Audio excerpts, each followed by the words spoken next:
आइए देखते हैं कल निफ्टी कहाँ कामकाज कर सकती है उसके बारे में। जैसे कि मैंने आपको बताया था कल दोस्तों कि निफ्टी के लिए यो जो ज़ोन है यहाँ पर इसने 3 दिन तक टाइम स्पेंड किया था।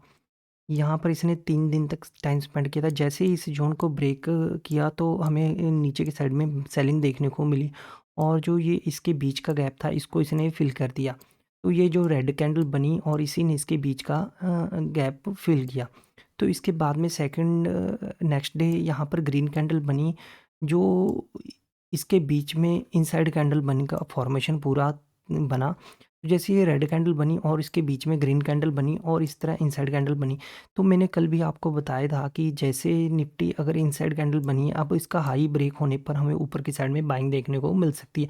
अगर नीचे की साइड में इसकी नीचे की साइड में ब्रेक हुआ तो हमें नीचे की साइड में सेलिंग देखने को मिल सकती है। तो आज जैसे इसका ऊपर का हाई ब्रेक होते हुए हमें ऊपर की साइड में बाइंग देखने को अच्छी मिली।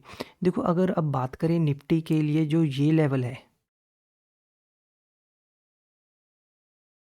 निफ्टी के लिए ये जो ज़ोन है,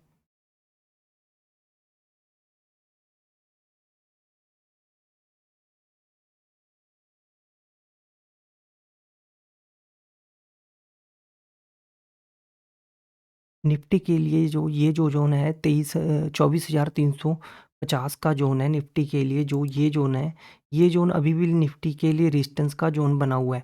तो देखो निफ्टी को अब जिस हिसाब से इसकी इनसाइड कैंडल क्योंकि देखो निफ्टी ने अपने गैप को तो ऑलरेडी फिल कर दिया, फिर उसके बाद में सेकंड भी बाइंग नज़र आई और आज भी बाइंग अच्छी से नज़र आई।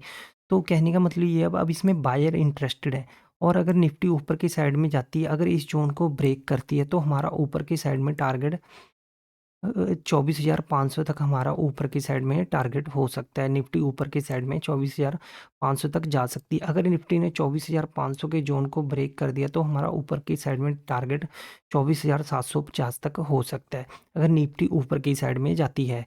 तो ये हमारे टारगेट हैं ऊपर की साइड में अगर निफ्टी इस ज़ोन को ब्रेक करती है। निफ्टी का ये है कि निफ्टी इसके पास में आए और कुछ देर टाइम स्पेंड करे तब इस ज़ोन को ब्रेक करे तो हमें ऊपर की साइड में 24,500 तक के टारगेट और उसके बाद में ऊपर की साइड में हमें 24,750 तक के देखने को टारगेट मिल सकते हैं। तो ये बड़े टाइम फ्रेम पे मैं आपको बता रहा हूँ 1 डे का टाइम फ्रेम है। अब चलो हम इसे 5 मिनट पे कन्वर्ट कर देते हैं, देखते हैं कल कहाँ कामकाज कर सकते हैं निफ्टी।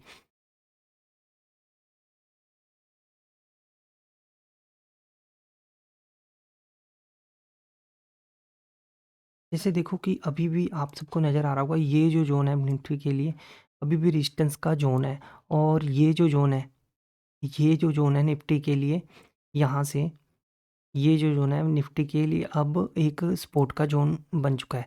देखो निफ्टी अगर कल इसी ज़ोन के पास में ओपन होती है, अपनी क्लोजिंग के पास में और ये ऊपर की साइड में जाती है और यहाँ पर कम से कम 1 आवर तक टाइम स्पेंड करती है इस ज़ोन में प्राइस एक्शन बनाकर ऊपर की साइड में, तो हमें ऊपर की साइड में 400 तक टारगेट देखने को मिल सकते हैं क्योंकि निफ्टी अगर टाइम स्पेंड करके ही इस ज़ोन को ब्रेक करेगी तभी हमारा ऊपर की साइड में ट्रेड लेना ठीक होगा।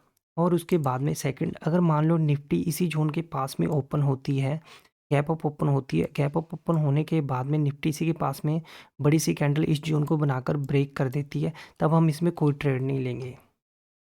अगर मान लो निफ्टी और इस ज़ोन के बीच में ओपन हो जाती है, मान लो निफ्टी इसी ज़ोन के बीच में इसका डे का हमारा हाई है यहाँ पर इस ज़ोन के ऊपर में ओपन होती है, तो अगर निफ्टी प्राइस एक्शन बनाकर ऊपर की साइड में जाती है तो हम पिछले प्रीवियस लो का हम स्टॉप लॉस रख के ऊपर की साइड में ट्रेड ले सकते हैं। और सेकंड ये अगर मान लो निफ्टी इसी ज़ोन में ओपन होने के बाद में नीचे की साइड में ब्रेक करती है तो नीचे की साइड में ब्रेक करती है तो हम प्रीवियस कैंडल का लो का स्टॉप लॉस रख के नीचे की साइड में ट्रेड ले सकते हैं।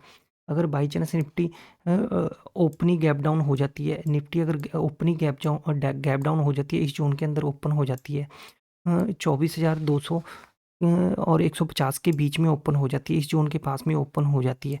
तो अगर निफ्टी वापस इसी ज़ोन को ब्रेक कर दिया तो फिर वो रेंज बाउंड हो जाती है क्योंकि ऑलरेडी इसने इसमें काफ़ी दिनों तक टाइम स्पेंड किया है।